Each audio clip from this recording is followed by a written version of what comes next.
Hello ma'am boy ki channel se taram no oksari ngasi su anobo video puduna aksare ngasi ki video sidi hana gi video singdagi top video oidoine ado video dadi akoi ge sele minna ba magi nan manipuri amagi masana pilu honge boko adogi luhong bagi reception thoram ngasi hojik pangthok tori ado hojik pung nipan makhai tare ado hojik yaw ba chattoine isu ado kamai na tauge ai su punsi gi han ba oidoine boko do kamai na tauge habado mayam de khanjarke mayam video si nungai gani khalle video se loi ko ing minasi adudi ai chat pa horake mayam chat pa hojare ai mathak tai ko mai lip tong ga ko mai boko chana thoi se aina phi loisan basida ne ma thama madra na kappi ba husband gi mamanaba mangaire duma thola aga punna mu saminarage thole magi su family chattoine ba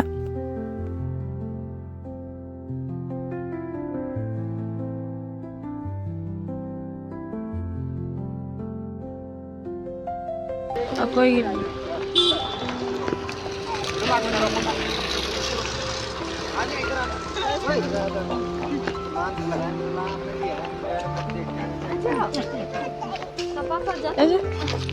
जल्दी जल्दी भाग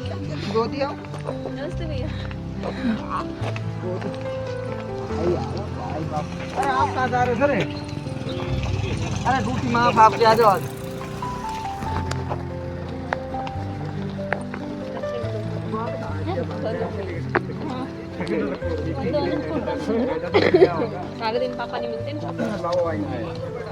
Shaadi so papang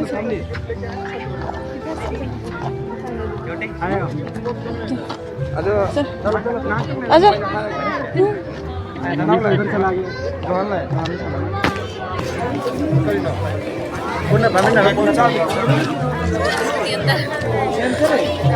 gift बनवाए तो lady lady दे देंगे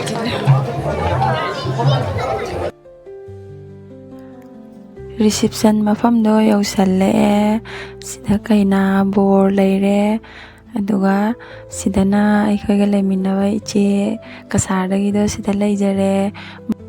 aina loisal loiraga ma ngai ke ngaire aduga mana changaga phammaga phajana leirame maya moise cake kakre haibako ado aidi nanghaudre khara thengdokre adoisu kaisu kaide video se loi fau yeng minase mathang tang yeng hanjarake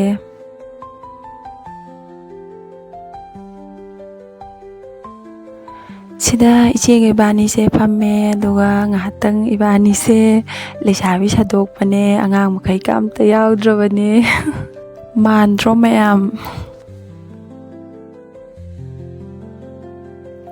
mayam video se yeng lingai da like subscribe to ka ubigano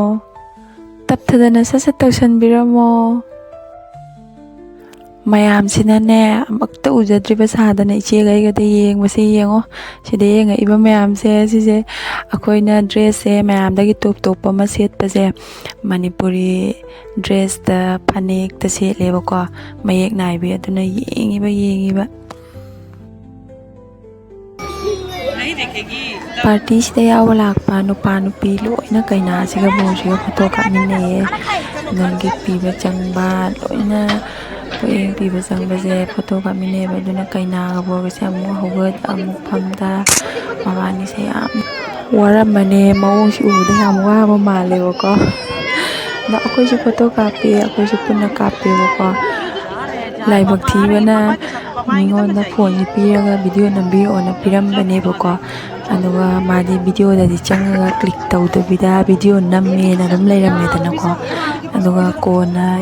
ichega se video thajanna sene yego batam da di video umta yawamdre na video yaramdre na hallaga video law se adamina ichega ga waina sida dum selfie lawga leire mayam marriage reception se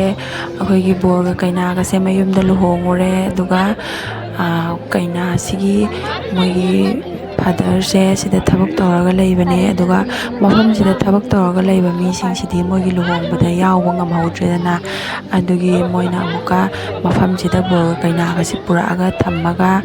ꯃꯐꯝꯁꯤꯒꯤ ꯌꯥꯎꯍꯟꯅꯤꯡꯕꯁꯤꯡꯗꯣ ꯑꯃꯨꯛꯀ ꯅꯧꯅ invite ꯇꯧꯔꯒ ꯑꯗꯨꯃꯥꯏꯅ ꯒꯤꯐ ꯄꯤꯔꯒ ꯄꯣꯄꯥꯡ ꯄꯤꯔꯒ ꯆꯥꯛꯀꯧꯕꯒꯤ ꯑꯗꯨꯃꯥꯏꯅ ꯆꯥꯛ ꯆꯥꯃꯤꯟꯅꯗꯣꯏꯅꯦꯕ ꯁꯅꯥꯊꯣꯏꯁꯦ ꯉꯛꯇꯅ ꯌꯦꯡꯖꯔꯤꯁꯦ ꯉꯥꯏꯍꯥꯛꯇꯪ ꯀꯣꯝꯅ ꯂꯩꯖꯒꯦꯒ ꯐꯪꯖꯄꯣꯟꯇꯦꯗ ꯑꯉꯥꯡ ꯆꯦꯜꯂꯨꯕ ꯀꯥꯏꯁꯦ ꯌꯥꯄꯣꯟꯇꯦ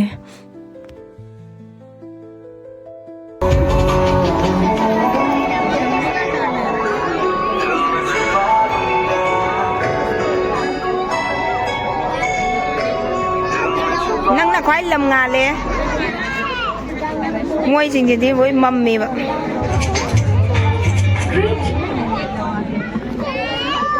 ꯁꯅꯥꯁꯦ ꯐꯝꯃꯣ ꯔꯤꯁꯦꯞꯁꯟ ꯄꯥꯔꯇꯤꯁꯤꯗ ꯆꯥꯛꯁꯨ ꯌꯥꯎꯗꯣꯏꯅꯦꯕꯀꯣ ꯑꯗꯣ ꯀꯦꯛ ꯀꯛꯄ ꯂꯣꯏꯕꯗꯒꯤ ꯆꯥꯛ ꯆꯥꯅꯕ ꯃꯌꯥꯝ ꯑꯃ ꯌꯥꯎꯈ꯭ರೆ ꯃꯤ ꯐꯖꯅ ꯆꯤꯜꯂꯦꯕ ꯆꯥꯛ ꯆꯥꯕꯗꯣ ꯑꯗꯣ ꯑꯩꯈꯣꯏꯗꯤ ꯆꯥꯗ꯭ꯔꯤ ꯑꯗꯣ ꯃꯤ ꯈꯔ ꯀꯣꯝꯊꯣꯔꯛꯄ ꯉꯥꯏꯔꯒ ꯑꯩꯈꯣꯏ ꯑꯃꯨꯛ ꯆꯥꯔꯒꯦ ꯍꯥꯏꯅ ꯑꯗꯣ ꯑꯩꯈꯣꯏ ꯑꯃꯨꯛ ꯆꯥꯛ ꯆꯥꯕ ꯆꯪꯉꯒꯦ ꯃꯌꯥꯝ ꯚꯤꯗꯤꯑꯣꯁꯦ ꯂꯣꯏꯐꯥꯎ ꯌꯦꯡꯃꯤꯟꯅꯁꯦ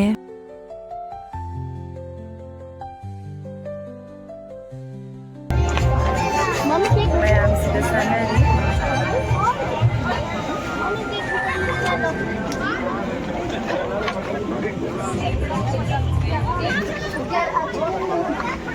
ꯁꯤꯗ ꯅꯨꯄꯥ ꯃꯈꯩ ꯆꯥꯔꯤꯕꯀꯣ ꯅꯨꯄꯤꯁꯨ ꯆꯥꯔꯤ ꯆꯥꯛ ꯂꯧꯔꯨꯔꯒꯦ ꯀꯩꯀꯩ ꯃꯊꯦꯜ ꯑꯣꯏꯔꯝꯒꯦ ꯍꯥꯏꯕꯗꯣ ꯃꯌꯥꯝ ꯌꯦꯡꯍꯟꯖꯔꯛꯀꯦ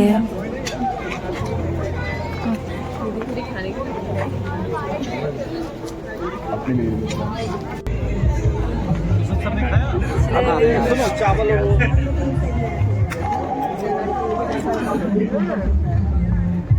ꯑꯩꯒꯤꯁꯨ ꯍꯥꯞꯄꯣ ꯍꯥꯞꯄꯣ ꯃꯔꯤ ꯕꯣꯂꯥ ꯁꯤ ꯍꯥꯞꯄꯣ ꯀꯇꯣꯔꯤꯁꯦ ꯂꯧꯊꯣꯛꯑ ꯆꯥꯋꯜꯁꯦ ꯍꯥꯞꯄꯣ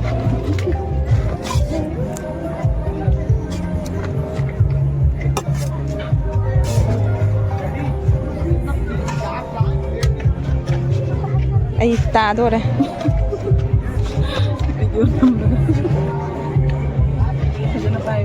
बस बस बस बस बस जा लाओ पूरा से लाओ वीडियो कूदे ये सी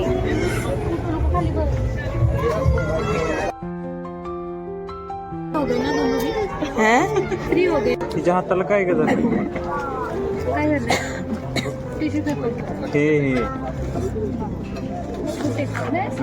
चले ऐड उतर रही हूँ आपको काय लागलं बाळा ते दरवाजा लागला असेल घंटीचा हो ना प्लॅन्टीचा काय माहिती काय झालं हो इथे कुठं लागलं साबल वाला मैम ꯆꯥꯕ ꯂꯣꯏꯔꯒ ꯊꯣꯛꯂꯛꯑꯦ ꯃꯌꯥꯝꯁꯤꯗꯤ ꯀꯩꯁꯨ ꯂꯩꯕ ꯄꯣꯠ ꯅꯠꯇꯦꯗ ꯆꯥꯛ ꯆꯥꯕ ꯆꯠꯂꯨꯕ ꯍꯥꯏꯗꯨꯅꯤ ꯑꯗꯣ ꯚꯤꯗꯤꯑꯣꯁꯤꯗꯤ ꯂꯣꯏꯐꯥꯎ ꯌꯦꯡꯃꯤꯟꯅꯈꯤꯁꯦ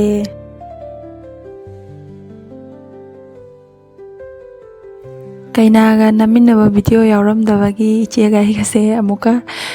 ꯃꯊꯛꯁꯤꯗ ꯆꯛ ꯀꯥꯈꯠꯂꯒ ꯚꯤꯗꯤꯑꯣ ꯂꯧꯔꯤꯅꯦ ꯁꯤꯒꯤ ꯑꯟꯇꯤꯁꯤꯅ ꯕꯣꯔꯒꯤ ꯃꯃꯥ ꯑꯣꯏꯗꯣꯏꯅꯦ फोटोस वीडियोस नहीं साथ के साथ में फोटो भेज देना ये फोटो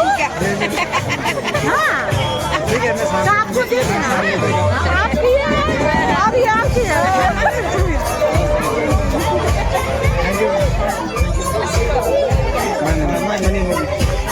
वो जानते हैं साहब को फोटो भेज देंगे फिर आ जाएगी मेरे पास ठीक है भेज दूंगा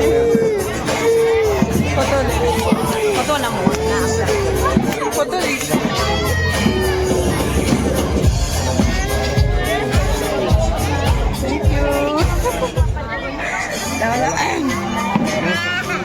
ingatan pamilya tak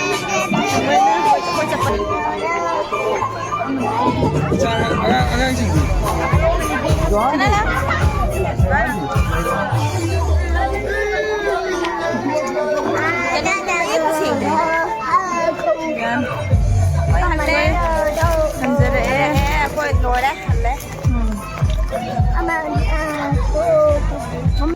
ꯅꯛꯄꯅꯤꯅ ꯌꯧꯔꯅꯤ ꯑꯩꯈꯣꯏꯗꯤ ꯒꯥꯔꯤꯅ ꯆꯠꯇꯣꯏꯅꯤ